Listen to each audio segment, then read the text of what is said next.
Hi! So, let's make a sandwich. I'm Andrea, and I'm creating this video for CD662, and the object of my video presentation is to use felt sandwich therapy pieces for therapy. So throughout the video, I'm going to be explaining different activities in which we can use these felt sandwich pieces and how you can incorporate them for various different types of goals that you might have with your clients. Now, these can be used for different types of age groups. You can use them for young children. You can also use them for older children and early adolescents, depending on what their level of ability is and also what you deem most appropriate. So these materials are very flexible in their use, as well as with therapy goals, as well as for the age of the child. So that is totally left up to you as far as what you can do. And it's just kind of fun to use something other than flashcards or an iPad in therapy, so kind of getting these materials, something that you could even make yourself. I bought these as a kit, but you could honestly go to the store and make your own felt pieces if you wanted to do that. So it's not something that's too expensive, but it's something very simple, but that the kids will enjoy and be able to engage in, as well as you being able to accomplish the goals that you need to in your language therapy. So to begin with, what I'll do is kind of just give you a general idea of the different items that I have here, and then we'll go through the various activities that I have outlined in my handout as well. So first of all, I want to show you the bread. So I have right here with me, I have 2 pieces of white bread. I also have 2 pieces of whole wheat bread. We have our sandwich roll. And last but not least, I also have something for a pita sandwich. How cool is that? So in addition to having these different types of bread options, we also have our various meats, which we have here. So I'll show you. We have our ham. It could also be bologna, same with this other piece. We have roast beef and turkey. And then I also have a piece of salami. So again, depending on the level of your client, you'll know what's appropriate for them, what they would understand, what they wouldn't, how many choices you want to give them in a given activity. So that's entirely up to you. I'm just demonstrating the different types of things we have available. And then also I want to show you, I have here some different types of cheese. So I have provolone and your traditional American, as well as some Swiss cheese. And as far as vegetable options go, we have pickles, tomatoes. I also have some lettuce. And let's see here, we have cucumbers as well. And I also have, I don't want to forget these, we have an egg and bacon. So if you wanted to make a breakfast sandwich, that option is there too. And last but not least, we have our peanut butter and jelly sandwich. Oh, and our condiments as well. So we have our ketchup, mayo, and mustard. So these are the different types of felt pieces that I created, or that I have together from my packet, but you're welcome to create them however you want. So first of all, what I'm going to do, so you kind of have a general idea now, I'll just go over different types of activities that I've kind of come up with. And again, this list is not exhaustive, and I'm sure while I'm demonstrating and kind of talking to you about these, you'll be thinking of different activities in your mind right away, or different variations of an activity, so feel free to explore them as much as you want. So first of all, one thing that I wrote down that we could use these for is working on WH questions. So with your children, you can create, for all of these activities, you can create a sandwich shop style room, and you can even get a sign, put a sign up, you could wear an apron and a hat depending on what you want them to do, and you can set all of the pieces up for a sandwich shop. So depending on the level of difficulty that you want to create for your client, you'll have different options available. So for instance, you might only want to give them 2 options for vegetables instead of 5. But if you think they can handle 5, then that's totally fine. But to start with, what you'll say is you can ask them questions like, oh, which type of vegetable do you want? Or which vegetable would you like? So that can be one WH question that you can kind of infuse into your fun of making a sandwich, but also targeting those specific types of questions. And to start with, you can also ask them what kind of sandwich, and you can have pictures of a peanut butter and jelly sandwich, a turkey sandwich, a pita sandwich, or whatever you decide to come up with. So those are different ways that you can kind of infuse and incorporate WH questions into using these. And you can go on to ask them different things like, okay, so if you just established which vegetable they like, you can ask them, oh, which condiment? Would you like mustard, ketchup, or mayo? Or you can also ask them, which type of meat would you want on your sandwich? So those types of things. You can also, and you can go on and on and on, creating different types of WH questions that go along with a sandwich theme. So then, in addition to doing that, you could kind of reverse the roles and then give the child an opportunity to ask those questions to you as the clinician, and then they can play the role of the employee who makes the sandwich. So that's one of the first activities that I came up with. Another one is working on attributes. So we know that it's really important to have the ability to describe different types of things. And you can use these felt pieces in so many different ways to work on those attributes. So one way in doing that, you could have, I have right here a box. You could have all of your therapy materials inside the box. And one by one, depending on what would interest your client, you definitely want to do something that interests them. So if it's already interesting enough for your client to just take out a piece one by one and describe it to you, for instance, taking out a tomato and saying, oh, the tomato is red, the tomato is round. So working on maybe shapes and colors. You could do that. So if that's interesting, that's great. But if not, then you could also do another thing where the clinician has to create a sandwich that the child wants. But for the child to tell you which item he wants next, he would have to give you clues.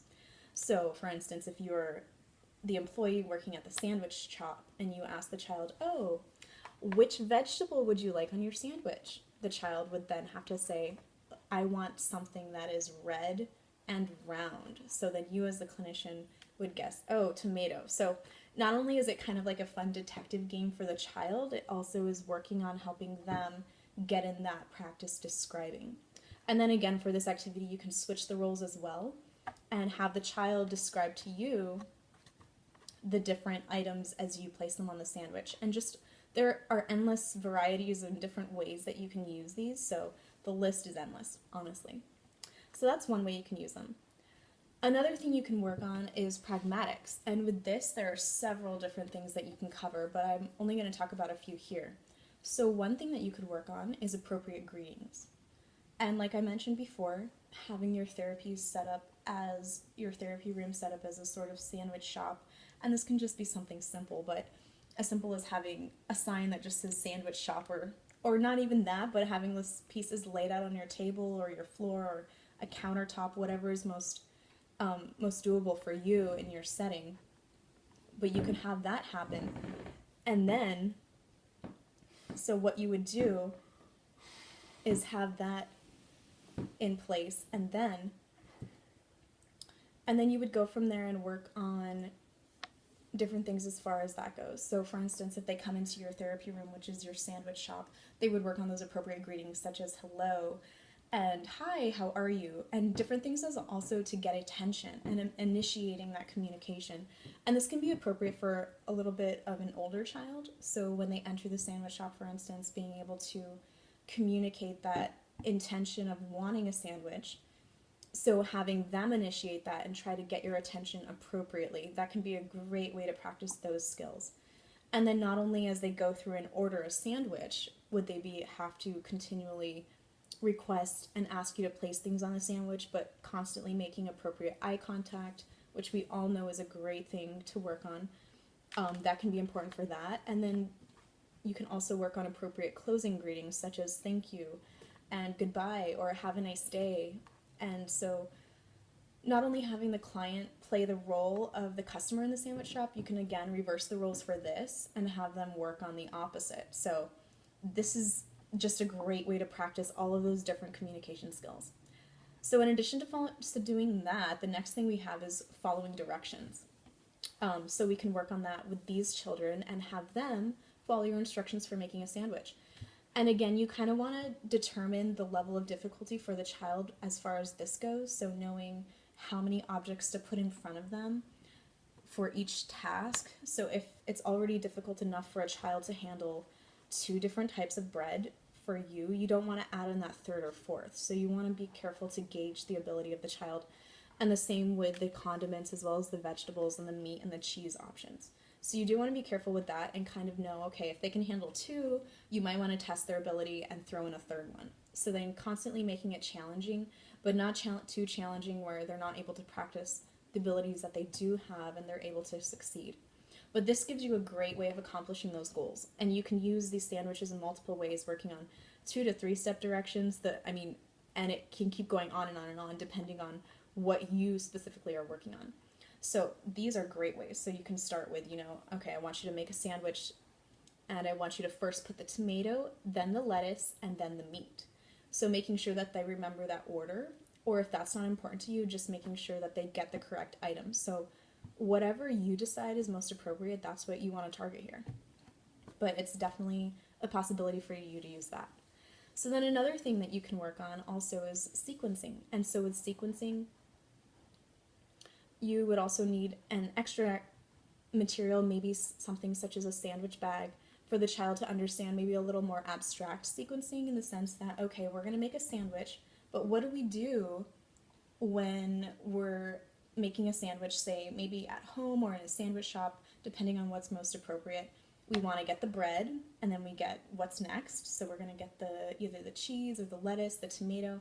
You can have a picture of the sandwich that you want the child to make so they can make that connection for the correct item to sequence it appropriately.